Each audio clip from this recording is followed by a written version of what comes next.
That's right, we're back.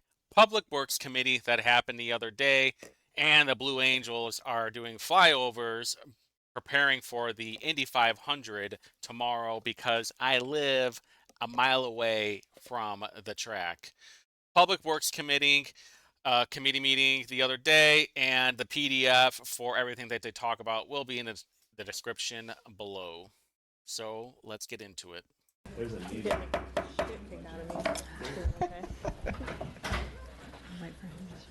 Good evening and welcome to our Public Works Committee for May 25th, 2024. We will begin with introductions with our counselors to the left.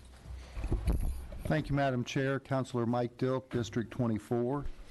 Thank you, Madam Chair. Josh Bain, District 21. Thank you, Madam Chair. Brian Mowry, District 25. Thank you, Madam Chair. Guest here tonight, Jesse Brown, District 13, rather. Smelly Brown. Thank you, Madam Chair. Nick Roberts, District 4, Geisen Castleton area. Thank you, Madam Chair. Good evening, colleagues. Andy Nielsen, District 14, East Side. Good evening, Madam Chair. Ron Gibson, District 8. Thank you, Madam Chair. I'm going to speak slowly so Councilor Evans can get here in time. Dan Boots, District 3, Washington, Lawrence Townships. Dude, Jared Evans doesn't have a full-time job and he lives with his parents. How could he possibly be late? Just in time, Councilor Jared Evans, representing District 17 on the far west For side. representation. The best district in the city. It's not. And I'm Councilor Kristen Jones, District 18. With consent, I would like to take proposals number 141 through 146, 2024 together. All right, we will let Nathan take it over. Good evening, Nathan Sheets, Department of Public Works, and I've got a handful of proposals. Microphone. All very similar in nature. These are all basic speed limit reductions. Starting with proposal number 141, 2024. This authorizes a speed limit reduction to 30 miles an hour on Albany Street Zach from Adamson, Perkins Avenue to the Emerson liaison. Avenue. That's District 19.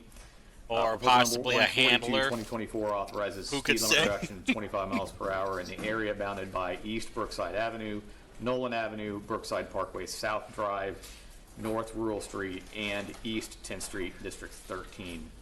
Proposal number 143, 2024 authorizes Look at speed this, limit he's reduction eating. to 25 miles per hour in the area bounded by North He Rural did Street, this stuff when Brookside he was Parkway on the South council, Drive, too. North Sherman Drive, and He East would 10th just Street, eat. District 13. She's Proposal even number disgusted. Look at 144, her. 2024 authorizes Like, what are speed you limit doing? reduction Leave me alone. to I 25 can't believe miles I'm an here hour right within now. the area bounded by East 10th Street, This North is Rural basically Street, a bunch of East Michigan Street, and Tecumseh proposals lowering the Street. That speed is limit, District 13. and we're Proposal just going to number skip through it. 145, 2024 authorizes a Sherman Drive seen in the past there, and is not a local street by state statute.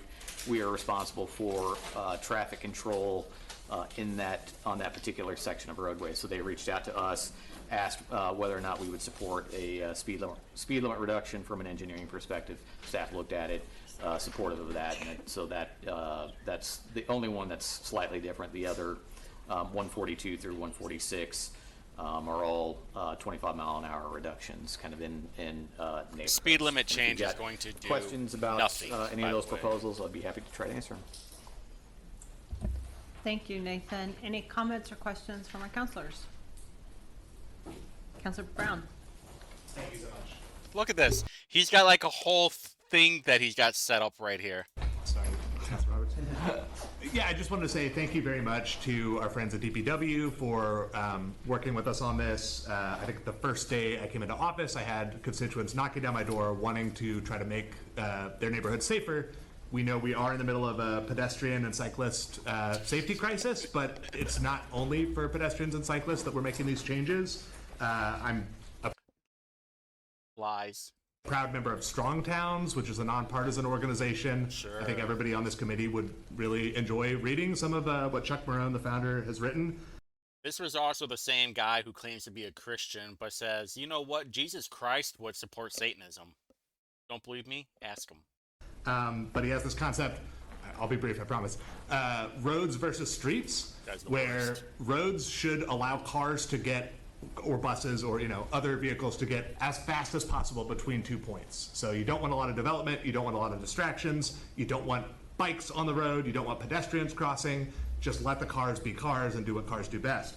Then you have streets where there's a lot of development, there's a lot of pedestrian activity, there's a lot of commerce, right? So it builds up your revenue. You need those roads for commerce as well.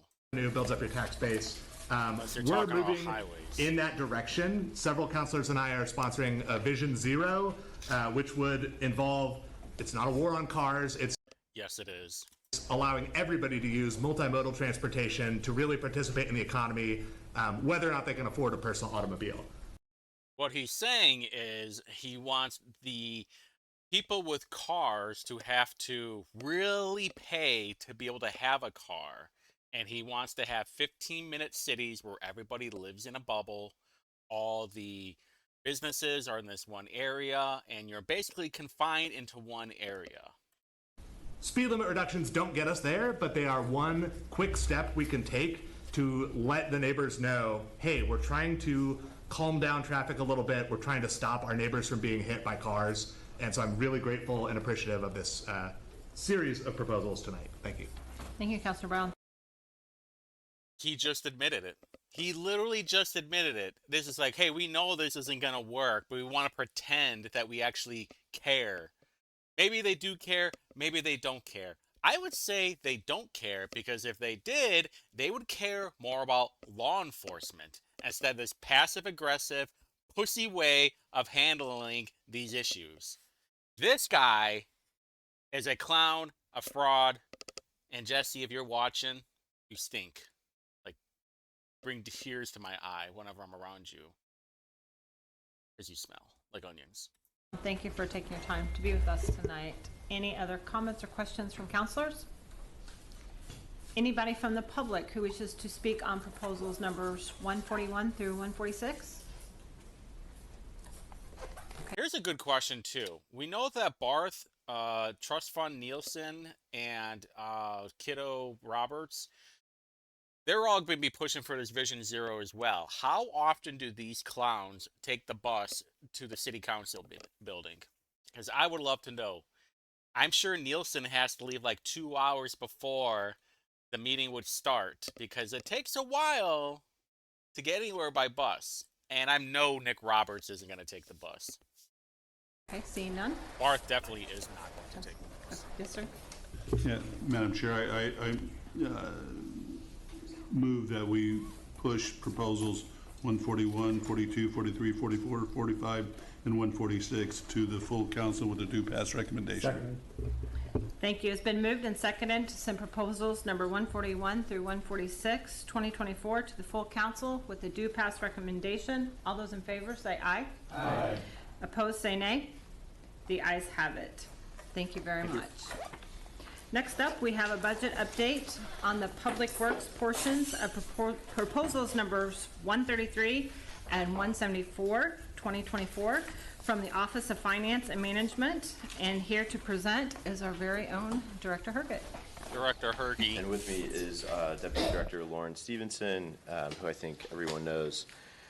Thankful to have Lauren here to help pinch hit along with other members of the team. Pinch it, and like so a we're loaf? certainly prepared to answer any questions you may have. Feel free to interrupt me, Chairwoman, if that pleases you. But I will go ahead and jump in.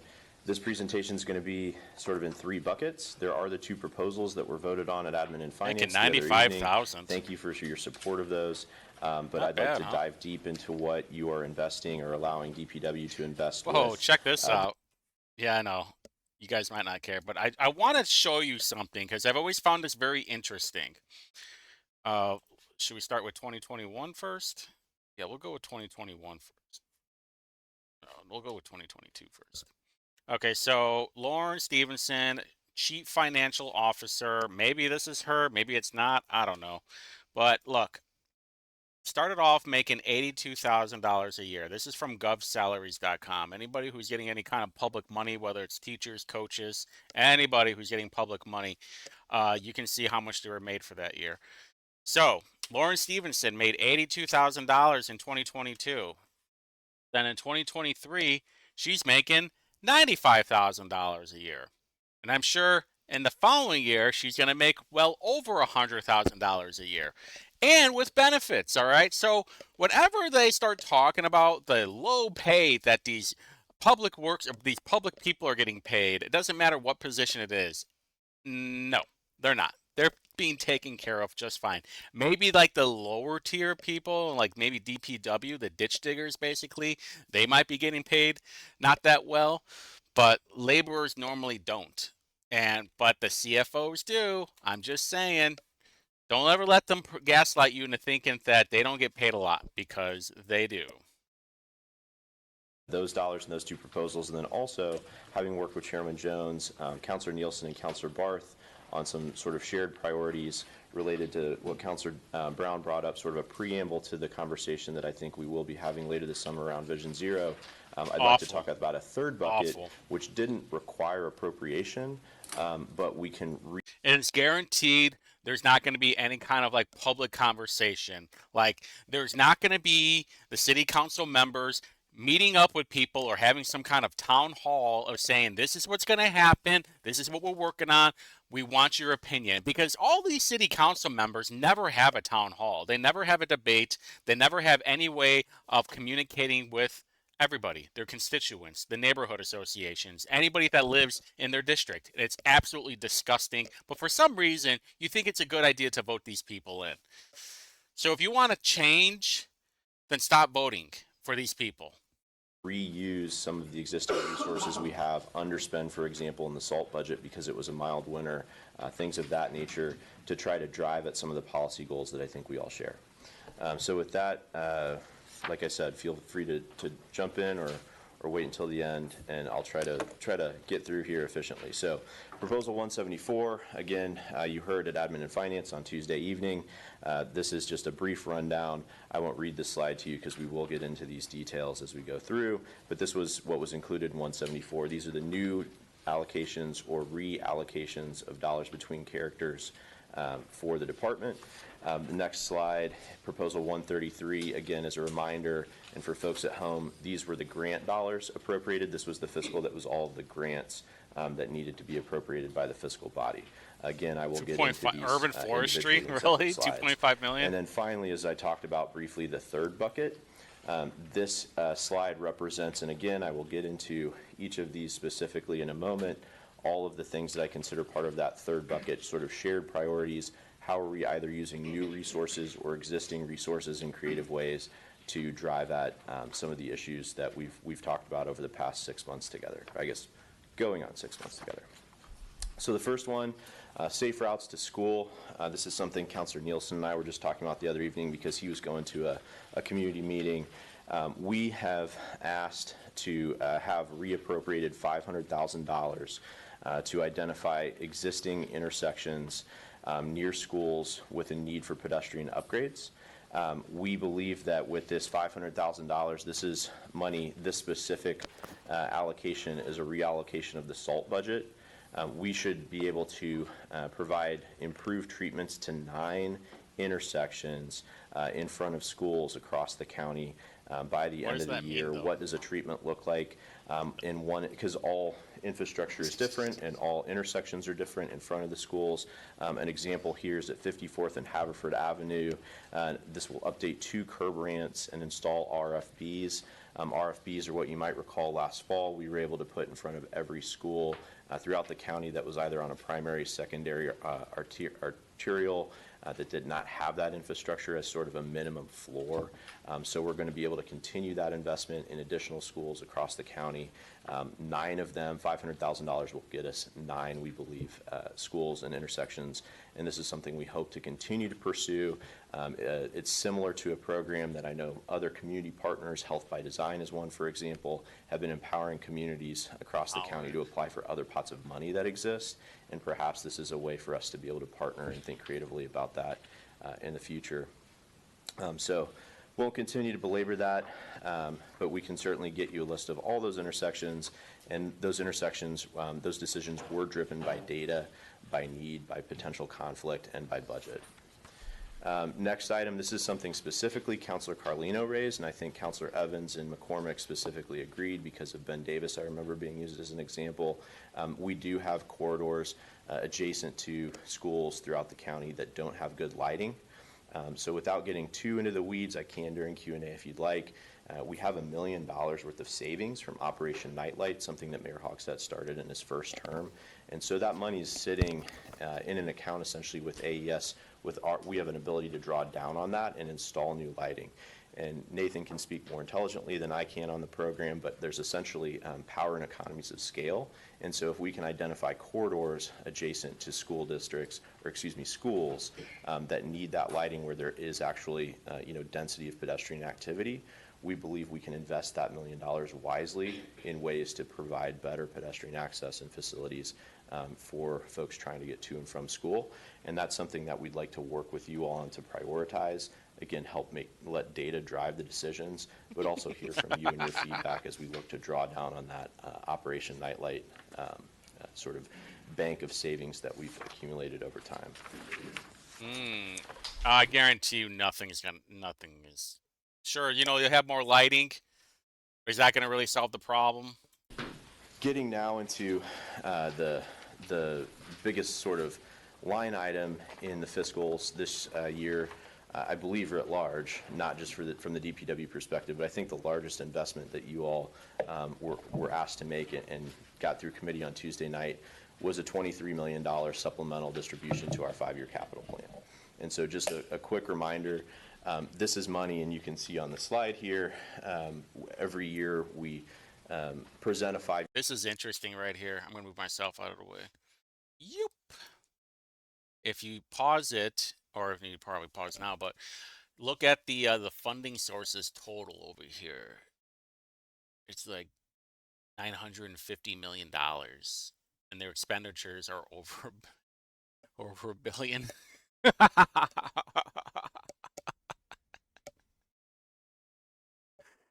One would really, so they're 115 million in the hole. So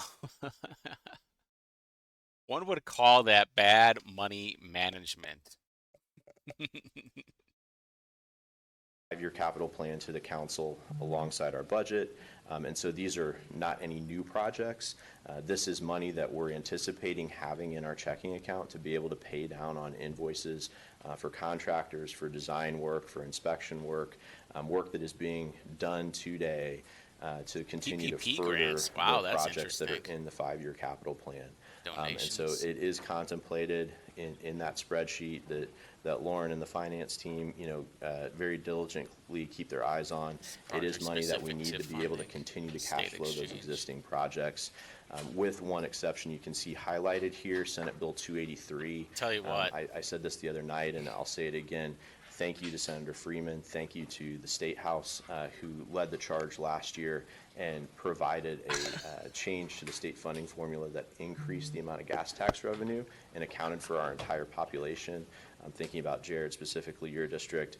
This is why I keep saying, I have been saying this for years now, we need to have cameras facing the council members, because Jesse Brown does not like Aaron Freeman at all. So much that he's helping support a candidate that's running against Aaron Freeman. He went on this huge tirade, set up a funding party and everything. And I would love to see the look on Jesse Brown's face when Director Hergy was praising Aaron Freeman and the people at the State House for getting Indianapolis another $8 million in gas tax, by the way. The same gas tax that Democrats are bitching about in the State House. Councilor Bain, Wayne Township, Pike Township, Decatur Township, historically, because they were not part of the Consolidated Fire District, their populations were not counted towards our distribution. So with that new distribution, which is approximately going to be $8 million this year, the state statute required that we match that. And so we're using part of the supplemental distribution to match that, to meet that test of the state statute. And so that's why it's so high this year. And wanted to call that out just in the spirit of transparency and making sure you all were aware. Calling of that out as we Aaron sought that Freeman, approval. attaboy. Thanks for helping out Indianapolis. Next slide, road to resources. This is something that really I can speak at a high level and do my best to answer questions. This is an initiative that's led by the mayor's office. What they did last year, and then I can talk a little bit about how it's shifted for now year 2. Last year we looked at crime data, specifically violent crime data. We looked at overdose data. We looked at illegal dumping. We looked at pothole requests, the type of data that we're able to collect. Yeah. And we were able to index and look at and find sort of hot spots, to call them that, where all of these different issues, concerns that our constituents share overlap. And last year, as a sort of a pilot phase, we selected 6 individual segments, right? So from this block to this block on Clifton Avenue. And we put all city resources into those 6 segments that we could, and we then collected data sort of before and now are collecting data after to look at those same metrics that I identified: illegal dumping, pothole, et cetera. I won't list them all again, to sort of see proof of concept. Does heavy, intensive city investment lead to better outcomes in those areas? So there's some proof behind that concept. There was a kickoff event, a launch event for Road to Resources now this year, earlier in April, I believe. And instead of doing individual segments, sort of lessons learned, we're looking at more geographic areas, so think more neighborhood. So this year we're going to do 3 neighborhoods. You can see the 3 that were selected. Again, that's driven by those complaints and those issues and concerns. From DPW's perspective, our role is thinking of sidewalks and trippers, think of potholes, think of alleys, think of brush cutbacks and illegal dumping and things of that nature. We're asking for $500,000 to be able, because it's sort of an unfunded mandate, it's not in our existing budget, we're asking for $500,000 to be appropriated so that we can do that work. That also pays for, Deputy Director Joyce is with us today, all the overtime budgets and things of that nature, both for our Operations Division and Solid Waste Division. Here's the thing, like, Morrison Belmont is right down the street from me. There's nothing really over there. Like, that was one of the things that I was going to do a video on for my campaign, was just, I mean, the road is crap. The intersection is crap. But they're like, oh yeah, the neighborhood over here. There's really nothing though on this intersection. I mean, it's kind of trash, to be honest with you. Not the people, not so much neighborhood, but just the roads. And I don't think like spending $500,000 on it is really going to help anything. If what you should be focused on is just getting rid of the potholes in that intersection. That's, it is garbage. It is legitimately garbage. It sucks really bad. Next item, tactical urbanism. This again is something that I think is a shared priority that we've talked a lot about with counselors over the last few years. And so in 2022, the department created the tactical urbanism policy. Last year, we started to approve our first tactical urbanism projects. And where we are today, as I believe all of you know, but for anybody watching at home, we've reimagined, if you will, the INET program, and we're calling it something called Community Powered Infrastructure this year. And so what was historically a one-time grant opportunity, INET, through the department, will now this year be a 2-round grant opportunity called Community Powered Infrastructure. The INET program closed earlier this year. We believe sometime next month we'll be able to announce the awardees for the INET program, and then also roll out the Tactical Urbanism Matching Grant Program under the Community Powered Infrastructure umbrella. One of the, we'll call it issues, one of the concerns that has been raised as we've rolled out over the last 2 years the Tactical Urbanism Program is the need for the community to come up with the money to purchase the supplies. And so what we're asking for is authorization to spend the $100,000 to build out a lending library. So the type of things that this will allow the department to purchase is portable speed bumps, removable lane barriers, advanced warning signage, A-frame and Type 3 barricades, radar speed guns. One component of tactical urbanism is a data collection component, and then a review of that data to make sure that the short-term treatment actually does what it's intended to do as far as deterring whatever bad behavior might be the desire of the community to see addressed. Those are the quick build materials that we're looking for the lending library. In addition to that, on data collection, and Nathan might be able to get in the weeds a little bit better on this, we're looking at a technology called MyoVision Scout cameras. These cameras are a way for us to address anything from conflicts and things that we talk about when we talk about, for example, the fatal crash review team and opening up the aperture. What other types of conflict can we look at? This camera technology will actually allow us to look at near misses.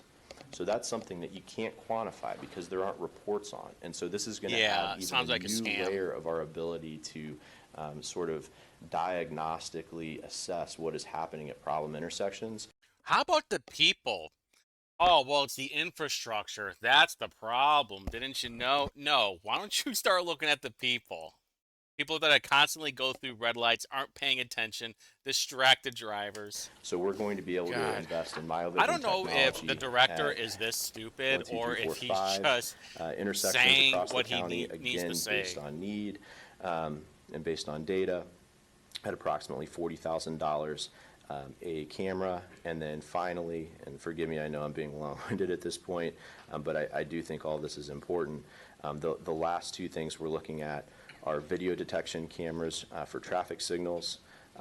Actually, no, I'm sorry, that's part of MyoVision. And then the last thing we're looking at is the driver feedback signs. So when you're driving through, say, a work zone or a construction zone, and you see that sign that blinks at you that you're going too fast, or you're at 45 and it's a 45 and you're good, right? So those signs, we're going to purchase 10 of those so that the department has the ability to work with you all, work with community organizations. Oh, look, another passive-aggressive boy. Hey, do you know you're going this fast? Oh, 45?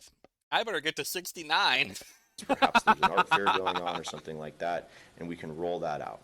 One criticism, and I think one complaint that we hear a lot about, is the lack of enforcement.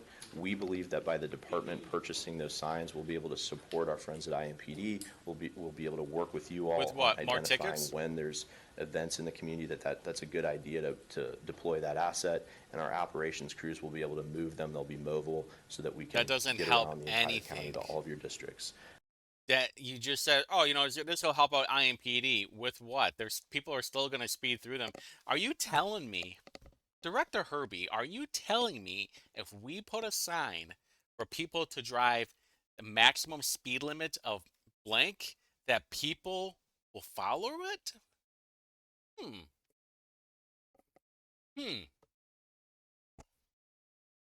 So again, these are ways that sort of in that third bucket, if you will, reprioritizing existing resources, trying to think creatively, working with the chairman, working with counselors who have brought things to our attention and sort of task us with thinking creatively.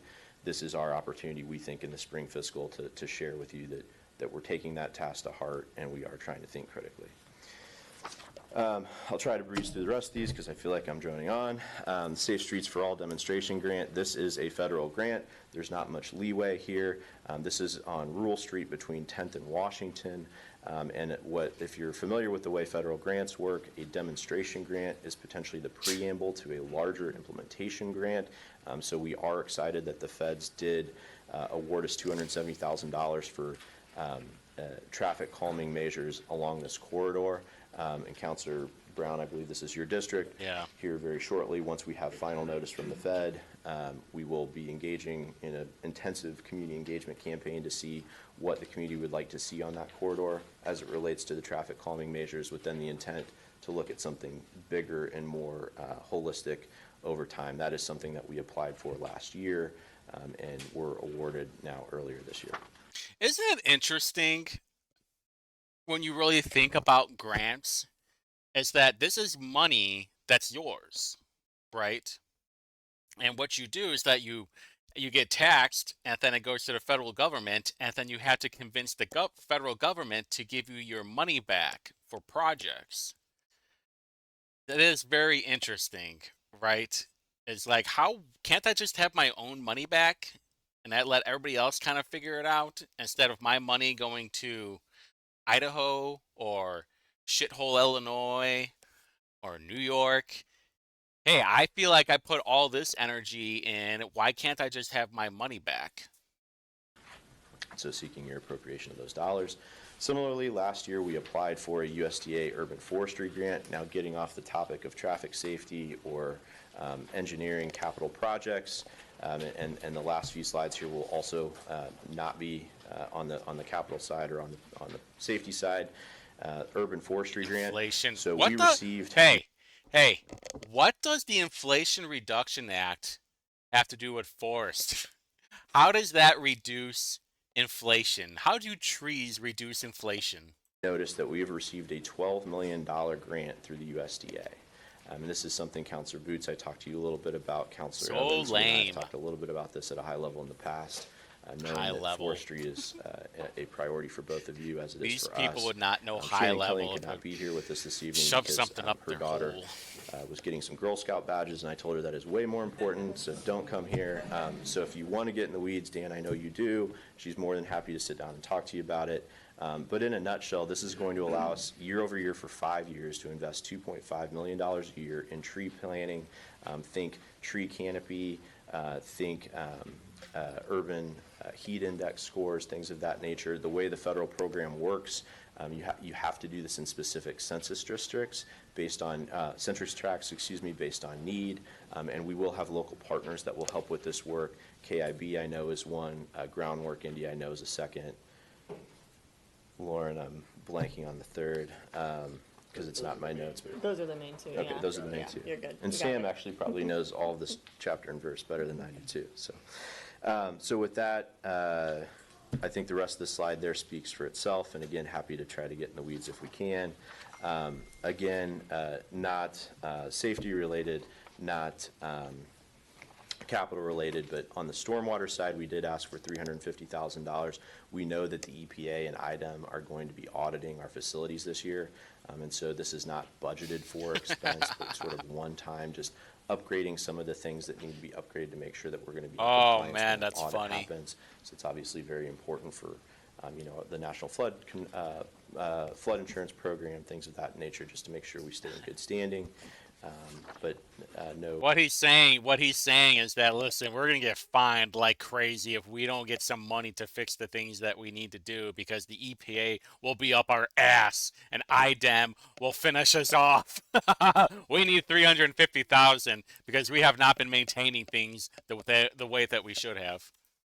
No real items of significance there that I point to. Big, huge item is the $5.2 million for our solid waste garage. We are on track to be. I want to talk about this for a second. Because look at this crap. This was back in September of 2021. They voted unanimously to do pass recommendation, authorize up to $18 million in bonds to build a new solid waste garage and a new fire station. 3 years. So when they vote on something, it'll take at least 3 years before they even have a shovel in the ground. That's crazy. That's completely bananas to me. I think it's disgusting. Like, how are they not prepared for any of this stuff? Be able to put this out to bid. Lauren just sent an email yesterday, giving the green light. So we will be officially breaking ground yet this year on a new solid waste garage. I want to thank Zach for, in a new way, getting counselors out to garages, and so you can sort of live and breathe what life is like for our crews, and not just hear us talk about it. So any of you who have taken the time to go out and see that solid waste garage, you know how desperately we Yeah, we know that. That's why the money was approved 3 years ago, and I would love to have a city councilor say that. Yeah, we know it's trash. That's why we were giving you $18 million to get this whole thing figured out. But now it's been 3 years, and you're like, hey, we really need this garage. No shit. We need a new one. This is not just going to be for the employees, as important as that is. This will also include truck wash bays, and it'll help with the longevity of our equipment, which we believe will be a good value and ROI long into the future. And finally, I think this is finally, yes, solid waste services. There's $600,000 there just to shore up where we are in invoices for our contracts for haulers. So think about Republican Waste Management, not our operations guys doing the central districts, but out in the rest of the county because of some contractual increases and then just more added households over time. And so with that, I will finally shut up. I do want to say, first and foremost, thank you to our crews who have been out there busting it all month long, Yeah. making sure that we're going to have a great race weekend, making sure that we're putting our best foot forward as a community. They do that work tirelessly and normally thanklessly, so I just want to take a moment and thank them for that. Yeah. And Guess what? 3 times I've had to tell DPW, the Mayor's Action Center, to fix a pothole on my street for over a month and a half now. Contacted here, actually, yeah, let me go on a bit of a tangent here. I contacted DPW and the trustee's office to find out if I would get fined if I were to fix a pothole. Trustee's office didn't know, but they put another MAC request in for me anyway. Thank you at the trustee's office, legitimately. Then took 2 or 3 days to hear back from DPW, and they're like, "Oh, you're going to have to contact BNS, Business Neighborhood Services." And so I emailed them, and they said, "Oh, you need to contact DPW." So I made a screenshot of the reply from DPW. It's like, really? Because they told me to contact you. And then BNS emailed me back and it's like, "Oopsie, that's not actually what I meant. I meant that you need to contact the Mayor's Action Center." It's like, I already made, and I emailed her. It's like, I've made 3 requests to have a pothole fixed, and I haven't heard anything back. Like, this is our government that we have to deal with because Democrats are dopes and they just want death and destruction and debt. Disgusting. I also want to thank the same crews that have been responding. I know several. And this of you, guy have is been leading reaching the out about charge high on water it. and standing water in your Director districts. I know Herbie. it's a challenge, but I want to take a moment and thank our operations crews who are going out there and responding to that as well. I know that those are issues that we take seriously. So with that, thank you all for your support, and I will finally shut up and answer any questions you might have. Look, Andy Nielsen on his phone. Thank you, Director Herget. Chairman Evans. I don't know what's going on over here. You're messing around, that's what. Dan's trying to take it. I thought I was about to hit the ground. But anyways, with the home count going up on the waste management side of things, is that fiscal difference being made up with the tax revenue that's being created with those home increases? Long term, I know that's not the current status right now, but projecting out, will that make up the difference? So as you know, we're in an RFP. I believe you know. I think almost all of you are aware. I think we've all talked about it. We're in an RFP process right now for new hauler contracts, new disposal contracts that will go into effect not next year, but the following year, 2026. So the existing contracts we have with our haulers and with our disposers ends at the end of next year. And so in order for any new service provider to be able to staff up, build out what they need to from a capital standpoint, we decided, and the solid waste minimization study that former Deputy Director Brands, now Director Brands at BNS, undertook when she was at DPW back in 2021, it spells out a timeline to successfully see the city transition to those new contracts. Why am I talking about this process? Under the existing contracts, we're able to absorb that contractual increment over time, if that makes sense. We are in a position now where we're going to have to look real hard at what our negotiation leverage is with these different service providers. They don't have enough money, is what he's saying. Disposal, because inflation has been real across the board. You see it on our capital budgets. You've seen it on homes in your districts, right? When we talk about housing, we see it when we're at the grocery store, et cetera. And yet people keep voting for it. Have to have a real conversation at some point about how we afford services in the long term. I don't know exactly where that leads because we're still in the middle of the RFP process. We may be able to really brass knuckle them and get to a point where we can continue to afford with the increases that we see over time. But the only increases we see today are on the property tax side. And so we're gonna have to reconcile that. Not today, right, to be fair, and there's still a long way to go with the RFP process. But over the next few years, we're gonna have to have that conversation. This gets me so excited. Why? because the money that the city needs is between the property tax and the gas tax. And me running as a candidate for District 97, I want to eliminate both of them. So Democrats, and you're gonna see it, they're gonna be very against it, whether they say it or not. Democrats will not want to get rid of property tax. They will not want to get rid of the gas tax. In fact, they will want to raise one, both, or add another tax to it. And we already saw that with the EED stuff going in downtown. The Economic Enhancement District in Miles Square, so they can clean up all the hobo poop. And that's the truth. 100% the truth, because they don't have enough money because they're run so poorly by this administration. And the biggest problem is you're not even getting your value for it. So because they're having so many affirmative action hires who have no experience, have no idea what they're doing, and so you have to add double the amount of people to make up for it, because there's no vision at all in the current mayor and the current director of DPW and every other director and head of department are dopes. And that's the truth.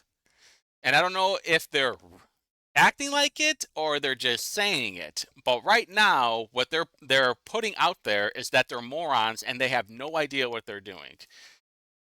And that's the truth. So it gets me very excited knowing that I can give, one, everybody their money back from taxes, and then Democrats will lose their mind. Yo! Thank you. Thank you. Yes, Leader Mowry. Thank you, Madam Chair. Director Herget, thank you for being here, and thank you to your team and all they've done especially this summer, getting caught up with potholes and infrastructure issues. Didn't happen. So Yeah. I know you've been out there long hours and hard work and long days. And man, you're so lucky I am not a city councilor, because I would be lighting Director Herge up right now. Street lighting, the $1 million. Do we know what that looks like in terms of how many streetlights that would put up around the city, or is that not known yet? The short version, and then Nathan, feel free to supplement, is kind of what I tried to get at with working with you all to try to prioritize, and then the economies of scale. Yeah. If we all decide that we want to continue to sort of scattershot and this street corner, that street corner, here, there, everywhere, that's going to get us X number, and Nathan could perhaps give us an exact number. But if we wanted to think a little bit more strategically about that and how we place those on corridors where there's already electric running there, things of that nature, so there's not as much upfront cost. Sure. I think, does that answer the question? It just kind of depends on our approach, what bang for the buck we get, if that makes sense. And Nathan, I don't know if I missed anything. Yeah, no, you're absolutely right. I mean, the costs have varied wildly, depending upon what is out there currently, if there's existing lines nearby, what we need to do from a potentially tree trimming perspective. And so part of that analysis, as these come in and we receive these individual requests, we have a process set up where we evaluate feasibility. That's sent over to AES. They provide a cost on the installation, and then that helps drive some of those decisions. So unfortunately, I can't give you even a ballpark number. On the low end, they could be a few $100s, but on the high end, it could be a five-figure number. Thank you. Any other comments? Councilor Newsom? Thank you, Madam Chair. Thank Director you, Herget, man. thanks for, first off, all the information. I have watched so many city council videos, and so everybody has like a thing that they do, including yours truly, whether it's moving around. But this is what he does, and it's so easy, and it's kind of annoying. He'll start adjusting himself right now like he is. He'll look at something while he's talking about, might adjust his suit or whatever, and then he'll slowly start making eye contact with you. Because these clowns, these soft, squishy little libtards, they don't know how to make eye contact with people. Getting us up to speed on what your portion of the spring fiscal looks like, and I want to just also thank you for You're really hearing us out, and I think that this spring fiscal reflects a number of priorities of Can't make of eye members who've been here contact. for a while, as well as some new counselors and our priorities, especially as it relates to pedestrian safety. So He can't. He's got his head down. He's slouched over, and he can't make eye contact. These are the true qualities of a great city councilor. Am I right? really excited about the appropriation for tactical urbanism. I know it's something we've talked a lot about, and specifically the burden that sometimes these projects put on communities that aren't as well resourced. And so this lending library is a really big deal. I had one clarifying question on that, and that it was, you said that there were how many of the speed limit, like you're going the speed, what are they called again? We call them driver feedback. Driver feedback, thank you. And how many did you say were in that? I believe we're going to be able to purchase 10. Okay, great, yeah, thank you. Yeah, 10 is what I have here. Yeah, okay, excellent. Thank you, Madam Chair. And I think, Councilor, let me just, I'll just be transparent with all of you because you all deserve that same level of transparency. I'd suggested to Councilor Nielsen at one point over the last couple of weeks that perhaps we could get 25. And then maybe we could work with each of you to determine where we locate them and things like that. And I think one for each district, or we cannot have a security state. Budget-wise, that just wasn't, we couldn't get there with the other things we wanted to do. And then B, I do think it's fair to let our operations division sort of work out the kinks and determine how easily they can move these things around. Where can they store them if perhaps they're not being used? Do we need to have parts easily accessible for maintenance, things of that nature? So I felt like, and made the decision in Malone it, that going with 10 to start was a good decision. And I should own it completely. Lauren helped me get there. She's the one that actually does all the homework. But in working together, we made the determination that I think 10 was the wise investment for today. And then if it's successful, we can look at purchasing more, if that makes sense. So. Thank you, Director. Councilor Boots? Lovely. Thank you, Madam Chair, and thank you, Director Herget, for the presentation. How many current driver feedback mobile units do we have? The department ourselves, we have none, I believe. Yeah. Correct. This is Yeah. Okay. I do believe Who does own them? Is it IMPD? Well, there's a number that have been installed on West Michigan, kind of through the IUPI campus. So IUPI PD paid for those and installed those. And then there was a grant that was received for the two that exist out, or maybe there's three out on 38th Street, basically by Crown Hill. There's a segment over there, and then there's some over near Pennsylvania, and those were provided via a grant from, I think the State Department of Health provided those to an advocacy group, and so those were basically installed. One of the unique things about these driver feedback signs is not only do they provide feedback, but some of them have the units that we were looking at have the ability to actually log the speeds of vehicles. So we can do basically a speed study with them. Not What quite is that as, going to do, though? Detailed as some of the camera systems that we've talked about, but that is also helpful in determining how fast people are going. One point of, I guess, clarification, we have found that these are most successful when they are relocated, not when they become permanent. And one of the things that we've seen through some of the studies with the data that we have from the ones that have been installed are that there's an initial period that it grabs people's attention. How big is this thing? Shows people, the prudent drivers, what they're actually driving. There's probably drivers that should not be driving that are not going to be paying attention to those signs regardless of what they say. And how is that? Yeah. So I think the key there And is, how is that going to help things? Oh, yeah, I'm supposed to be going this fast? F you, gas pedal. is to be nimble, to be able to implement them and move them around so that we don't so that they don't blend into the surrounding area and then become less effective.